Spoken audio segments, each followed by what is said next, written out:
we're going to do a little test run here. If you're following my channel, I had talked about a phone mount that I recently purchased and mounted here on my GL1500. It's a test run of it to see what kind of videos it takes with my phone, and it's got the rubber isolators, so it should be no vibration. The Goldwing is very quiet. Not using a Bluetooth, this is just me talking. And test run for some moto vlogs we're going to try to do this summer. I'm just going to take you for a quick little rip around my town and see how this goes, man.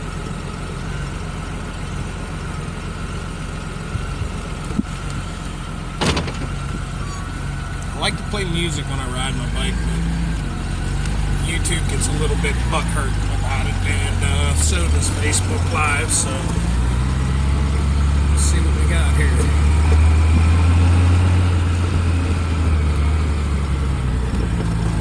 Rather than doing a quick review like I normally do, I've actually had this phone mount about a month now, and I've been using it. I don't get a lot of riding in. It's February the 25th or 26th, southwestern Pennsylvania near Pittsburgh, so for obvious reasons we don't do a lot of riding. But with a Honda Goldwing, that doesn't really matter. You can ride in cold weather in this thing and be perfectly comfortable, as I am known to do.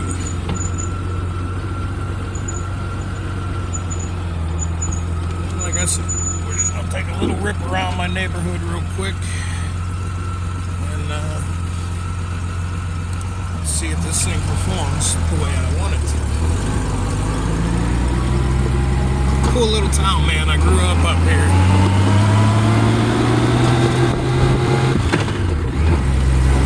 30 minutes south of Pittsburgh. It's a suburb of the city of McKeesport. It's called Portview. And the cool thing about riding through here is I grew up riding my bicycle around here, dreaming about riding a motorcycle, and here I am, a 43, about to be 44-year-old man. Well, I can remember bikes like this going down the road and thinking of how cool it would be on one. Pretty neat to be doing it, I guess.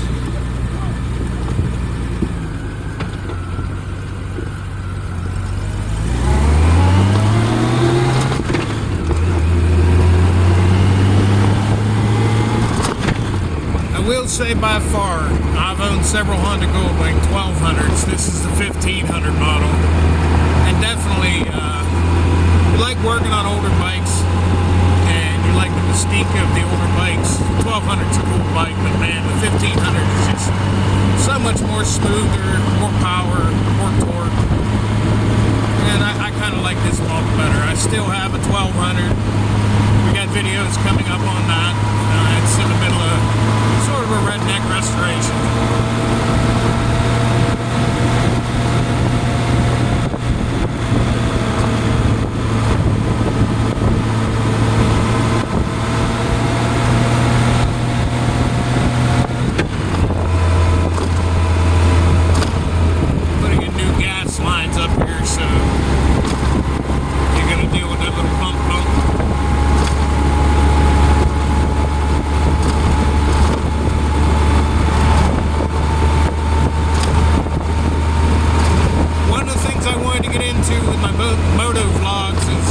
Local history, and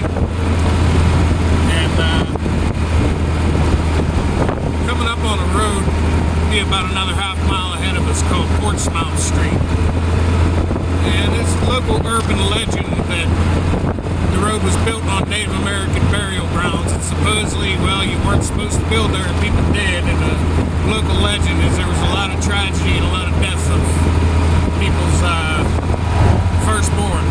Supposedly the land was cursed. Folks do what they do. Screw that, we're building here. But it's local legend.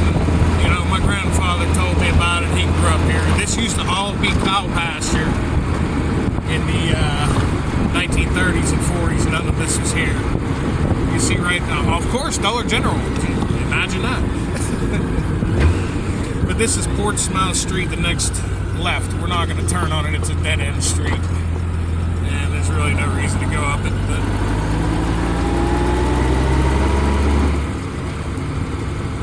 I'm just gonna make a quick loop around my hometown and test this all out.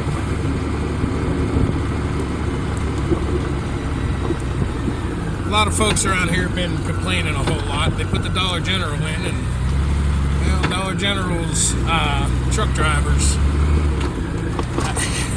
Look, man, I'm a truck driver too, but it's really not hard to figure out what's going on. If it says, you know, no semi-trailers past this point, don't go up the road. But there's a lot of hairpin turns and small streets up here, and there's only one way in and out of this town when you're in a big truck, and well, a lot of them just don't follow it, so we've been having a lot of problems with trucks getting stuck on all these streets back here. It's gotten to the point where folks are just downright mad, and like I try to explain to them, well, you guys wanted a store up here. What's the old saying? Don't like trucks, quit buying stuff, right? I'm a different type of truck driver. I haul scrap steel from the steel mill up here in Pittsburgh. I spent some time as a garbage truck driver too, so never did much care for the over-the-road stuff. I'd rather be home with my family. Make a little bit less, but at the end of the day, you work less, so it evens out. You earn about the same.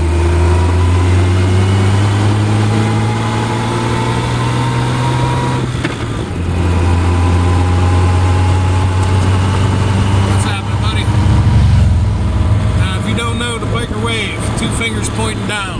That means keep both wheels on the ground. Greasy side down, shiny side up. That's that. When you see him do that, that's what that is.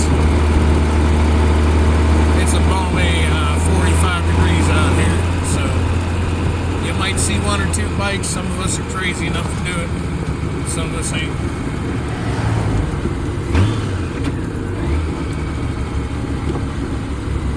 Striffler's Funeral Home. When we was little kids, this place always gave out ice cream sandwiches and cartons of Turner's iced tea on Halloween. The family's been there forever. I've talked to this fellow before that owns this old Goldwing. He's a pretty cool cat, man. It's a GL 1100, and I do believe it is a 1983 model. That's the only bike he's ever owned, and he keeps it running. That, believe it or not, the gentleman is probably 20 years older than me. And that motorcycle has been parked in that spot since I was a little kid. I've watched it literally change colors about 4 times. He's had it painted. He keeps it running. You gotta love you an old Honda. And the phone just really doesn't. The view from up here is just amazing. You can see so far out. I would actually have to stop and, you know, scan it all for you to see it. But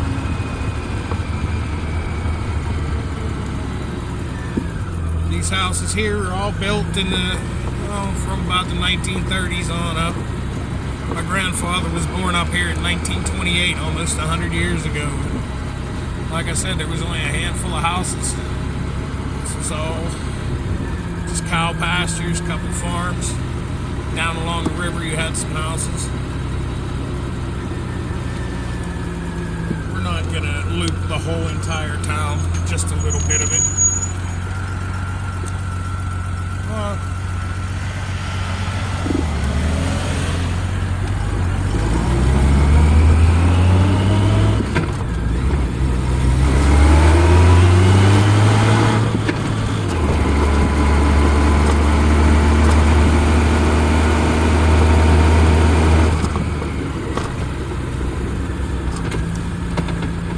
Kind of getting back into the YouTube thing.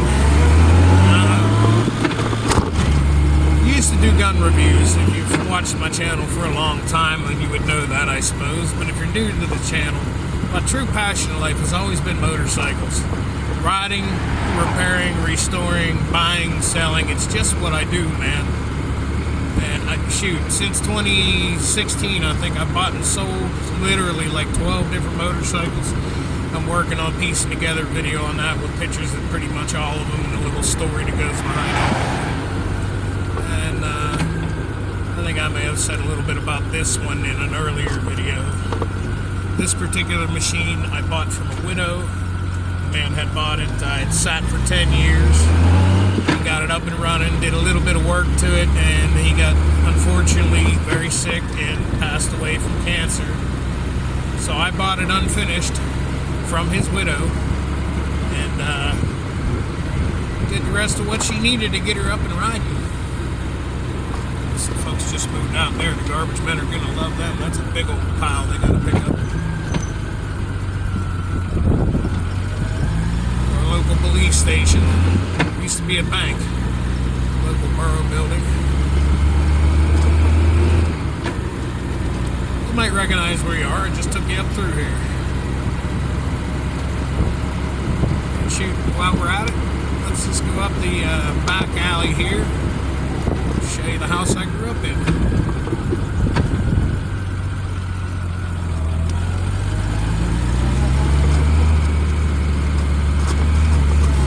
Now, I feel bad for the folks that live here, because I remember it growing up. We get some snow, and my lord, it's a bugger to get up and down this alley when it snows. These houses here are all from 1930 on up. The house I grew up in was one of the first ones in this area. It was built in 1924. Oh my lord, exactly 100 years ago. And my great-grandfather built it.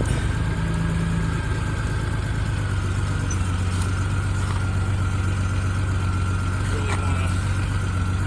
Hopefully I can turn the handlebars enough for you guys to see it. On the other side of the fence, I see someone's living here now. You can't see it. It's still standing. Renovating that house. Believe it or not, my landlord actually owns that house. He grew up in it. And, yeah. Looking to buy a house up here, actually. Very soon. You can tell tomorrow's garbage day.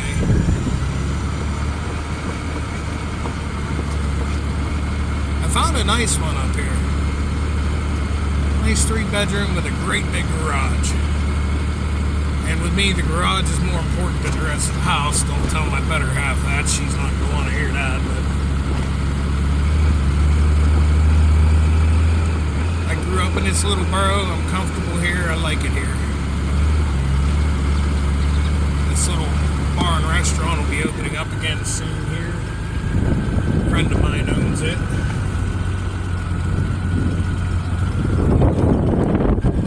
Up ahead, another friend of mine owns that. He is a big fan of the Mopar. He's got a few muscle cars, pretty badass actually. Build them from the ground up.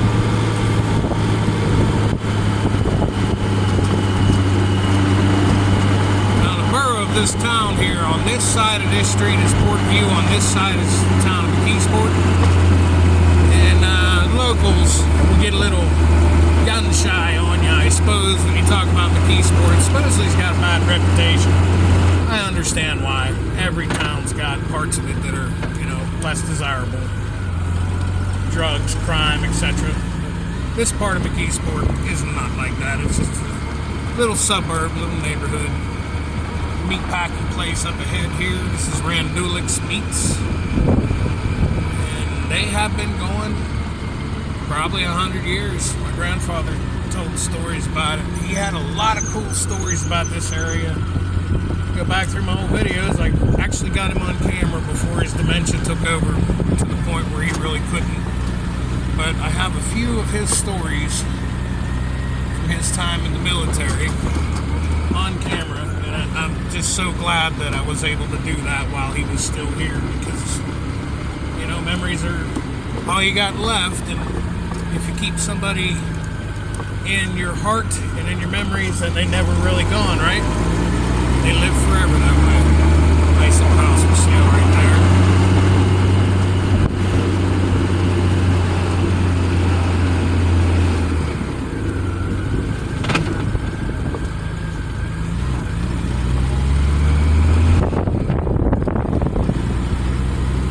This would be Archer Street.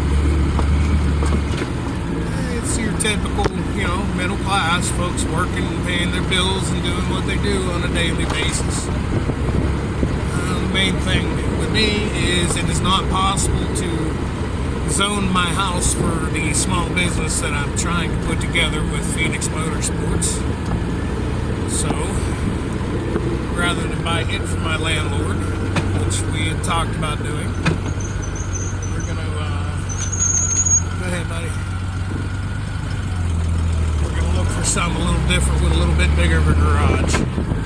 Under Pennsylvania state law, as long as I am not selling more than 25 motorcycles a year, I don't need a dealer's license, and I don't need to be zoned commercially, which is great, because, well, that would be like flipping 2 bikes a month, man, and, well, I work 40 hours a week in a steel mill, so hauling scrap steel, I just don't have time.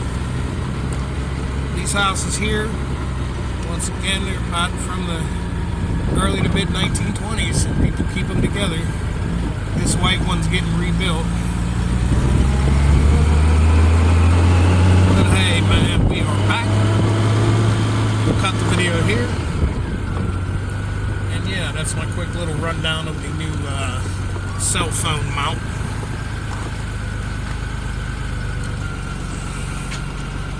Thanks for watching, man.